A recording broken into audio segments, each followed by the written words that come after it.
All right, we're officially recording. We're recording. You ready? Yes, I'm ready. Let's do this. It's Medical Monday. Hello, everybody. Welcome back to Medical Monday. I got Dr. Gabby here, and we're going to be going over a very important topic. A very important topic. So important that it even has a name change. Yes. You've all heard of tendonitis before, and you've also seen the show Matrix. But what if I told you that it's not an inflammatory, it's tendinopathy? It's not an inflammatory disease. Tendonitis is an old term that we used to use because we thought it was due to inflammation. It's tendinopathy. Tendonitis no more, tendinopathy. Cambridge University, back in the 90s, actually, was doing histology reports, basically just looking at cells under a microscope, and noted that patients with tendinopathy, it was a degenerative over time disease process. A degenerative over time disease process. Yep. Yes, it is. It is. It's a repetitive mechanical overloading of those tendons that causes degeneration over time. Over time. Yes, that's exactly what happens. We do the same things over and over and over again through our lives, and that can re-irritate and re-irritate and re-irritate. And instead of just being an inflammatory response, it actually causes damage and the degeneration. Breakdown of that tissue. But the tissue itself, we look at what a tendon is. It actually sits within a sheath here. Yes, like a sword, right? A sword. Yes. But it's in that sheath, and it slides through that process. And then you So you think of trigger finger, that's actually a tendon, and it slides through there. But if it has a nodule, and it'll get stuck underneath there, and it won't go through the sheath, and that's why a trigger finger is stuck. Yes. Some patients actually have to pull it to get it to open back up. Yes, that's very common. De veins. Everybody's had de veins. No, I'm just kidding. Hurts when you do this. It's a similar process here. That's actually what this is an image of, is that tendon that goes through the sheath. It's just like a tunnel, right? It just goes, and typically it's a very smooth process, but as the degeneration happens and the changes occur, we get more and more damage, and therefore it's a rougher process, like a not so smooth road. It can be damaged so much so. This is the Achilles. So there's a foot right here, and this is the back of the foot coming up the back of the leg, and that's your Achilles. Yes. Now that Achilles can actually rupture. So that is not tendinopathy. It's actually a complete rupture. It's not just a degeneration within there, but enough degeneration can cause a rupture. It can, absolutely. It's more of a chronic or a long-term type effect when we talk about the effects of tendinopathy. And we see that with recreational activities. We're usually about 35 and older, we start seeing more and more tendinopathies. Runners. And it depends on what you're doing. Runners, you'll have Achilles problems. If you're a baseball player, tennis, then you'll get shoulder problems as far as the tendons in there. They just degenerate over time because of the overuse. And that's with the mechanical overloading, things that we do to our bodies that they're just not fully prepared for. Yes, and then not only is it more predominant as we age and become more active, but it's also more common in women. Sometimes it's gender specific, and then it can also be genetically specific. So it can have a pattern of running in families. Yep.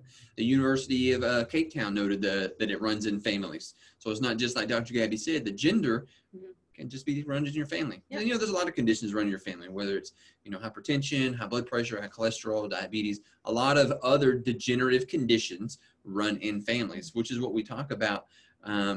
Where was it? Oh, the appreciation of metabolic diseases.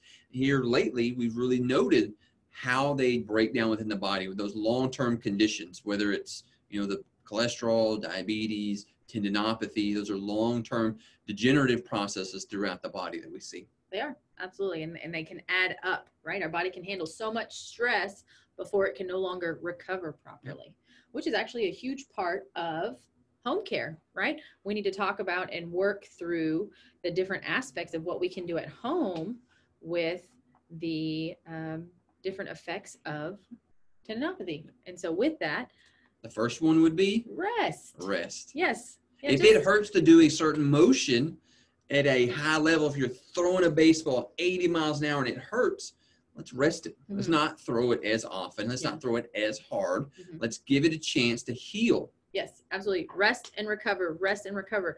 Whether you're just starting to train for a marathon or just starting to train for football camp, anything like that, allow yourself to rest and recover. Have your schedule, but know when you need to take a break from that and allow yourself to recover. Yep. One of the things that you actually found a study on is also ergonomics. University of Michigan said that the suboptimal ergonomics was one of the main causes of tendinopathy. Yes. And this is That's an example of some bad ergonomics right here. Yeah, that's about, I mean, when you talk about college students, when you talk We're about at a certain computer every workstations, day, yep, you're doing different things. So yes, absolutely. Think about what you're doing and what is the best form, best positioning, best posture for that activity.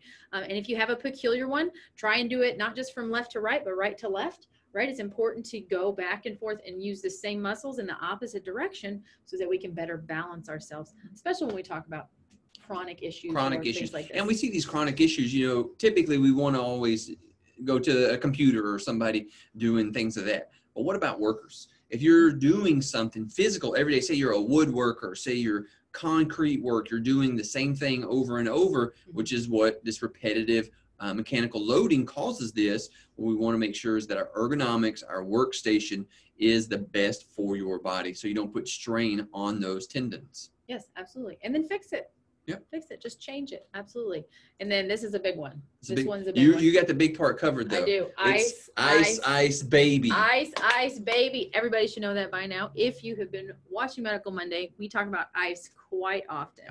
Ice, baby. This should actually be associated with rest and recover. Rest, recover, it's now associated with a famous song back in the day. I don't know what you're talking about. Me neither, because I don't want to pay royalties. But either which way, you should use some ice to help calm this down and give yourself some relief. Now, tendinopathy is not an inflammatory process, but tendons are connected to muscles, and muscles do become inflamed. Yes. And they will pull and put more pressure on those tendons. Yes, this is all about calm that area down. Yes, supporting the tendons. So sometimes any therapy, whether it be here in the office or at home, the things we're talking about, it's not always about specifically where the problem's coming from. It's about supporting the things around it, the surrounding tissues, the surrounding joints, because it's all going to be affected. So yes, you are correct. We talked about it last week. We talked about the thumb, the CMC joint. Remember, there's just 9 muscles themselves move this. So those 9 muscles, obviously there's ligaments connected to both sides of those muscles. Yep. So you can see how that supporting tissue can play a major role in this disease process. Yes, absolutely. And then another big one is topical rubs. Yep. There are so many topical rubs out there that exist to help support the recovery process from soreness, irritation, chronic issues, arthritis. I mean, you name it, there's a rub out there for it. So topical rubs are a great way to support yourself to help with the recovery process. Some of them have hot aspects and cold aspects. You can use them in massages. I mean, just the sky's the limit in regards to how to use these rubs. Just follow the instructions according to the label. But yes, they do help. Yep. To help support those tissues around the tendon to give the tendon some relief. Yes. That's what you want. The tendon needs to heal because it's going through a degenerative process. It is degrading itself because of this repetitive overuse. You've got to stop using it. You've got to do some rest, do everything that you can at home, and creams to support the tissue around. A lot of those things at home will provide a very good outlook. Yes, very good outlook. And that's what we all want. There are the occasions, though, Lonnie, when home care just doesn't quite get us the relief that we want. If it's still sticking around after 2 to 3 weeks. Yes, then it's time to go ask for additional help. I just bit my lip and it hurt. But yes, it's time to go ask for additional help. And so with that, you're going to call your medical provider. You're going to call Ghostbusters. Yes. Oh. Who are you going to call? You can call a medical expert. They will help you out. There's a lot of things that you can do. Your urgent cares, they can help you out with a lot of things. Your primary, there's a lot of good options out there, and we'll run through some of them. Yes, absolutely. And one of the first things that the primary will recommend is this type of bracing. There's different types or mechanisms of bracing. Some of them are just sleeves, especially like the elbow, to help compress the area and support the tissues around what's irritated. But then you can get some bigger, bulkier type bracing regarding really allowing mechanically to assist that joint space or those tendons so that they move properly. So yes. It's kind of like a pulley system, your tendons with the muscles. So what you want to do, if it's heavy overloading that you're doing work with, repetitive, if you're just embracing to help with it. Yeah, and then release it. No. No. Other than bracing, though, because that's support for there, but then there's also actual rehab for it. Physical therapy, rehab, using the tissues properly, strengthening the muscles around the muscle or the tissue, the tendon that's actually irritated, because a lot of times when we talk about ergonomics, it's from compensation and not using the proper ones needed. And in the Institute for Sports Medicine noted that rehab was actually the #1 best results thing that you can do for tendinopathies. Yes, and it is actually typically one of the first things that is prescribed or recommended when we talk about tendinopathy. So yes, rest is good, but motion still needs to occur, and we need to do that very soon. Yeah, rest should be a very short time frame for recovery, not long term, like weeks at a time. It just needs to be a day or so. Yep. Truthfully. Another thing is that you could get a cortisone shot. You go to your primary or you go to an urgent care with this repetitive pain within there.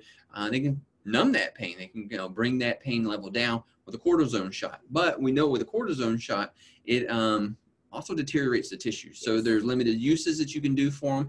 And we know this is a degenerative process anyways. So you don't want to stack bad on top of bad.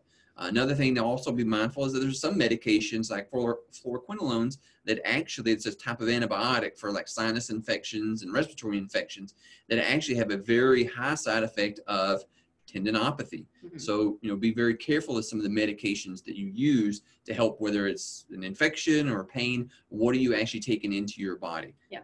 And being in Texas, I mean, sinus infections are not uncommon in this area at all. Yep. So being in Texas, it's very important to pay attention to that. How frequently are you doing it? Do you have these types of symptoms?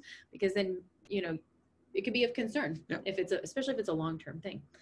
So what's great about everything that we've shared is, here in the office, we actually offer a significant amount of things that help support you through the process of the different types of tendinopathies that exist. One of them being, as the Institute of Sports Medicine mentioned that you had talked about, is physical therapy. Yeah. Most of our care plans, if not all of them actually, incorporate some type of physical therapy to help make up for the compensation that exists. We've got to correct where the problem's coming from to help support the body through that process. So it's a very important process. And we actually address that here in the office for the different types of tendinopathies that exist. Definite. You have to do physical therapy. Mm-hmm. Dr. Gabby talked about as far as the systems and everything that works in there. It's not just the tendon. The tendon may take the brunt of it, and that's where you're feeling this point tenderness. If you touch and it hurts right there, it could be a tendinopathy. But the tissue around it needs to be supported so that it's not taking the brunt of the work, this overloading force that you're doing. Yes. And then sometimes mechanically we could be compensating because we need to be better supported. Adjustments are a phenomenal supportive care that exists to help through that process. So similar to getting your tires on your car rotated or aligned, and then also, if a piston's not working right in your car, pretty quick. It's the same thing mechanically when we talk about the body. So if you're not using the proper muscles to make certain movements happen, then what ends up happening is other things kick in and we have more and more episodes of tendinopathy, irritation, compensation, and then I call it the snowball effect. It just keeps getting worse because we just keep compensating and we don't address. And we've all heard the song, your knee bone's connected to your thigh bone, your thigh bone's connected to your hip bone. It's all connected. So when one thing starts becoming a problem, other issues around that will surface fairly quickly. Absolutely. And we see that all the time. Yep. I have low back pain. Well, you have a knee problem. But not just the adjustments. Those, look at the muscles. Yes, what can we do for those? Absolutely. The muscles are what the tendons are connected to, and the muscles are what move or help move that bone. But the muscle becomes inflamed and pulls and puts extra tension on this tendon, which then degrades the tendon and the tendinopathy kicks in. It's a cascade of events. It's kind of like the snowball effect we talk about. You've got to relax those muscles, and you can do it through trigger point injections so that they're not pulling and putting inappropriate tension on that tendon. Trigger point injections are very simple. They're very low threshold. There's 2 medications that are just for numbing, like when you numb your gums at the dentist. Very low side effects. The main one is numbness, which is what we want. But beyond that, we use a natural botanical. It's 13 botanicals. It's a natural 13 botanical anti-inflammatory. So you can inject that into the muscles with no side effects other than it helps relax that muscle and helps create that anti-inflammatory effect. And you can walk out of the office talking normal. Yes. So that is always nice. All right. And then also regenerative therapy. Yep. PRP, your body can heal this. Sometimes it just needs an overdose or like a little push of a good concentration. Support. So you've got blood flow around these tendons, but what we can do is we can actually see Dr. Gabby's head's covering this ultrasound machine right here. In this ultrasound machine, I can pinpoint exactly onto that tendon and put all the growth factors, everything it needs right in that space to help it heal much faster. Yeah. We talk about tendinopathy as a degenerative condition, and your blood is what helps heal that. Well, let's concentrate it and put it directly into that tendon so it'll heal much faster. Yes, the healing properties of your blood are utilized to inject directly where the problem is at. So it's a phenomenal tool that we have in the office that we can utilize to get you better where you need to be. Yeah. Absolutely. I love it. So tendinopathy is, now that we know, it's a degenerative condition. We know it's from overuse. We know it happens with certain activities that we do, repetitive motions, if we're runners, if we're throwing a baseball, or even if we're rowing a boat, or if you're doing activities outside, you're gardening. Those are repetitive motions that can cause your tendons to hurt. Mm-hmm. You've got a bunch of options at home, the rest, the ice, everything that we talk about with musculoskeletal conditions, muscles, ligaments, and tendons, to help with that. And of course, if you need help, there's other options out there. Your primary, there's a couple of things that they can do. But then we talked about some other natural things that we can do here also. Yeah. So I hope you get a broad picture and a great understanding of what tendinopathy is and what your options are out there. So unless you have anything else, Dr. Gavin? I have nothing else. You always do a great job. Well, it's it. This is it for Medical Monday, and we'll see you next Monday. Bye-bye now. Oh, wrong mouse. Stop, pause. What do we do? We do something different every week. There you go. If you had a touch screen, it'd already be done. Why doesn't it say save it to the cloud? Because we already did that.